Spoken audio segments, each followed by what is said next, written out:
দিনখনত পুনৰ আশা কৰিছোঁ এনডিপি একদম খন কৰি দিব।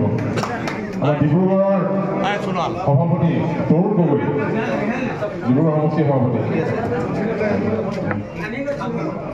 নতুনকৈ সভাপতি দায়িত্ব দিয়া হৈছে। তিনিটা মহিলা পৰিষদ পঞ্চায়তৰ সভানেত্ৰী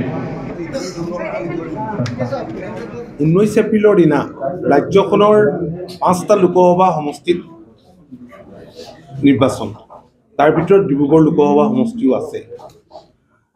আমি প্ৰথম পৰ্যায়ৰ যি 5টা লোকসভা সমষ্টিত নিৰ্বাচন আছে, যোৱা কালিৰে পৰা আমি সেই সমষ্টিকেইটাৰ বিধানসভা সমষ্টিসমূহৰ সভাপতি সম্পাদক, জিলা সভাপতি সম্পাদক আৰু সংশ্লিষ্ট লোকসভা সমষ্টি এলেকাৰ আমাৰ দলৰ কেন্দ্ৰীয় সমিতিৰ সতীৰ্থ, কেন্দ্ৰীয় সাধাৰণ পৰিষদৰ সদস্য আৰু ভাতৃভগ্নী সংগঠনৰ মূল বিষয়ববীয়াসকলৰ লগত আমি মত বিনিময় কৰিছোঁ। কালি কাজিৰঙা আৰু যোৰহাট লোকসভা সমষ্টি কৰিলোঁ।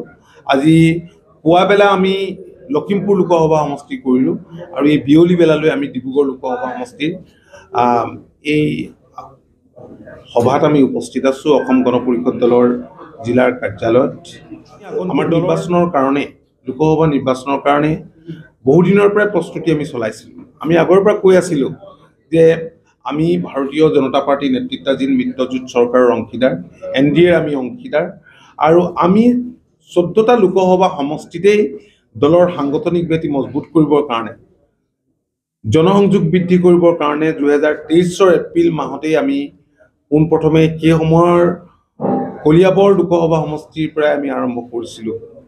14টা লোকসভা সমষ্টিত কৰিলোঁ। ছেকেণ্ড ৰাউণ্ডো কৰিলোঁ। আমি বুথ কৰ্মীসকলক লৈ পেলাই বুথ সন্মিলন আমি অনুষ্ঠিত কৰিলোঁ আৰু আমি দলৰ তৰফৰ পৰা এইবাৰ প্ৰতিদ্বন্দ্বিতা কৰাৰ সুযোগ লাভ কৰিছোঁ বৰপেটা আৰু ধুবুৰী লোকসভা সমষ্টিত।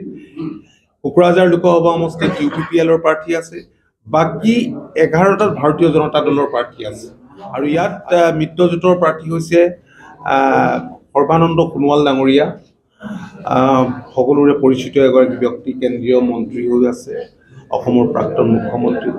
আৰু যিটো পৰিৱেশ, ইয়াত যিটো হাৱা, বিভিন্নজনৰ পৰা উমান পাইছোঁ দলৰ সতীৰ্থসকলৰ পৰা,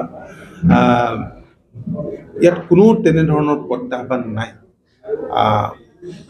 আমি প্ৰাৰ্থীগৰাকীলৈ শুভেচ্ছা জনাইছোঁ। সকলো দলীয় কৰ্মীক আহি থকা দিনকেইটাত সময় যিহেতু আমাৰ হাতত তেনেই কম, ক্ষিপ্ৰতাৰে কাম কৰিবলৈ আমি আহ্বান জনাইছোঁ।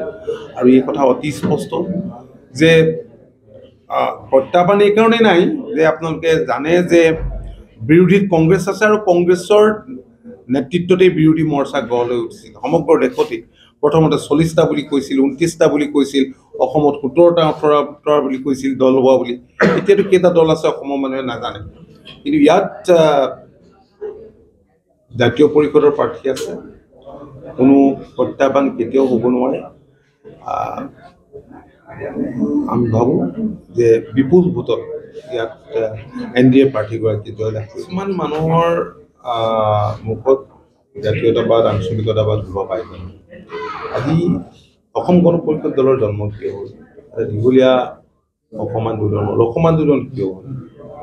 কংগ্ৰেছে বিদেশী আনিব আন্দোলনত যিসকলে অংশ ল'লে 755 জন সেই সময়ত শ্বহীদ হ'ল। গতিকে কংগ্ৰেছৰ লগতেই থাকি এতিয়া কোনোবাই যদি জাতীয়তাবাদৰ কথা কয়, আঞ্চলিকতাবাদৰ কথা কয়, এই কথাবিলাকত মানুহে আচলতে বিশ্বাস নকৰে। দেখি নহওক, মূল কথা হ'ল যে আমি বিকাশৰ ৰাজনীতিত বিশ্বাস কৰোঁ। 2014 চনত নৰেন্দ্ৰ মোদী ডাঙৰীয়া দেশৰ প্ৰধানমন্ত্ৰী হোৱাৰ পাছত অসম তথা উত্তৰ পূৰ্বাঞ্চলৰ জনসাধাৰণৰ ধ্যান ধাৰণা সম্পূৰ্ণ সলনি হৈছে। পূৰ্বতে মাহিয়াৰ দৃষ্টিৰে চোৱা বুলি কৈছিল। আপোনালোকে দেখিছে আজি কিছুদিন আগতে যোৰহাটলৈ আহি গৈ প্ৰায় 17,000তকৈ অধিক প্ৰকল্পৰ আধাৰশিলা শিলান্যাস আৰু নতুন আঁচনিৰ শুভ উদ্বোধন কৰিছে।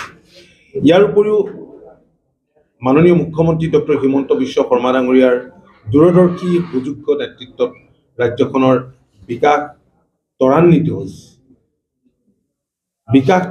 হৈছে। উন্নয়নৰ নৱজাগৰণ সৃষ্টি হৈছে।